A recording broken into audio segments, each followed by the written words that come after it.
So back in January 2020, I decided to move away from home, rent my first apartment and get a new job. And that job was a videographer at Gymshark. As somebody whose two passions are pretty much just filmmaking and fitness, this was a match made in heaven, although it was definitely the biggest shock to my system I've ever had, and it completely changed the trajectory of my career. So in this video, I'll talk about the key things that I learned from working at Gymshark, how exactly I got the job, and why it was that I eventually decided to leave. So what did I actually do there? Well, my role was studio videographer. And basically what I did was work alongside the models and athletes to show off all of the clothes. Whilst there, I shot a whole bunch of different kind of videos, including social media content and launch videos for different ranges coming out that lived on the website. That was really cool, allowed me to get really creative, but the bulk of what I did was essentially create these short videos that lived on the product page. When I started, I definitely didn't realize the sheer quantity of all the different ranges and the colors, men's, women's. Yeah, some weeks I was shooting over 50 videos. So going from a relatively small company to somewhere like Gymshark was a massive adjustment, to be honest. I even remember going to the interview for the first time and kind of looking around and yeah, I couldn't really believe what I was seeing. As I walked around for the first time, I was completely blown away, seeing all the studios, camera equipment, and of course the gym. So when I started, there were around about 400 employees, and it was quite a regular thing that I would go to a meeting and there'd be 20, 30 different people all talking about things like customer demographics and the materials that were getting used for each product. I think this kind of just woke me up to the fact of when you're in a big company, you need so many people to come together and all be on the same page to make such a big operation work. So this brings me on to my next point, which is essentially at this point, a video can't just look good. It really does need to have a purpose. Like, was the goal to try and sell more products, or was it to inform and educate people, maybe even to just entertain people?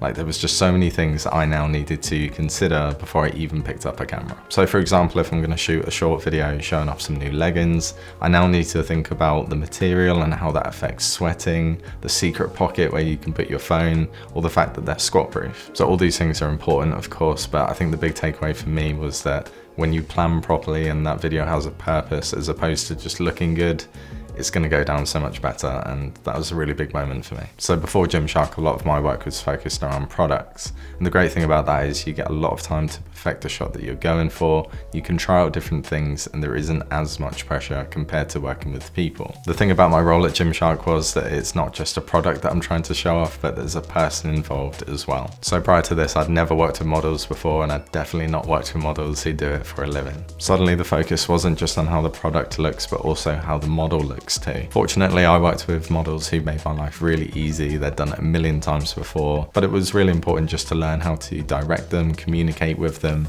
and to keep their spirits high, because ultimately that's how you're going to get the best out of them. So for anyone that switched working with products to then working with models and actors, you'll probably understand how different it can be. So obviously working for such a big company, you would expect world-class facilities and camera equipment, and that would be absolutely true. The studios that I got to work in were absolutely massive, and the lighting being able to be rigged from the ceiling and then controlled on a remote made my life really easy. In terms of cameras, it was a real mix. A lot of the Sony ecosystem, so A7Ss, A7Rs, FS5s, FS7s, and then there was a Red as well, which was used on a lot of campaign shoots. There were quite a few different lenses available, but for me, in terms of the work that I did, there were a ton of Sigma art lenses at all different focal lengths, so yeah, completely spoiled for choice. So I'd definitely be lying if I said that Gymshark on my CV hasn't massively impacted my career. I remember how hard it used to be applying for jobs and trying to get freelance work before having Gymshark on my CV.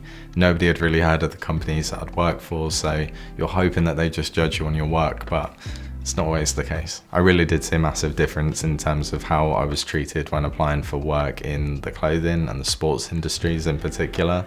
I suppose essentially what you're doing is you're kind of proving that you've been able to cut it at a pretty good level. Of course, that's no substitute for just having really good work, but unfortunately in the industry, people make judgments really quickly. So if you can get some of that footage in there and name drop a few big brands, it does usually help. And I'm not saying that's how it should be, but quite often in this industry, it can be like that. In terms of how I got the job, this is gonna be really boring, but I essentially just saw the job post on LinkedIn, I applied and got an interview. Ultimately, what got me there, I think, is probably just having a reasonably solid show reel at the time.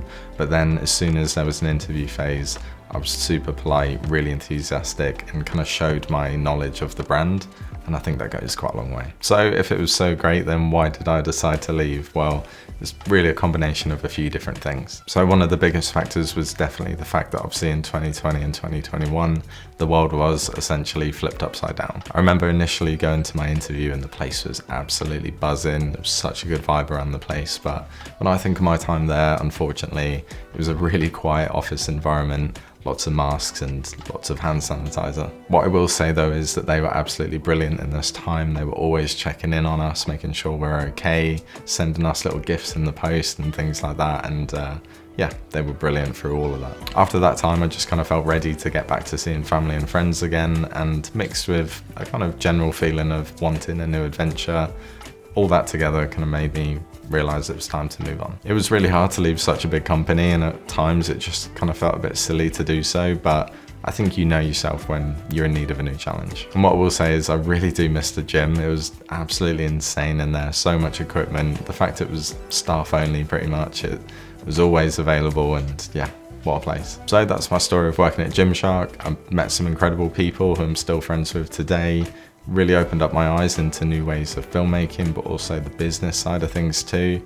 And yeah, I'm just really glad that I did take the leap and move and go take on that job. Thank you for watching, and I'll see you next time. Cheers.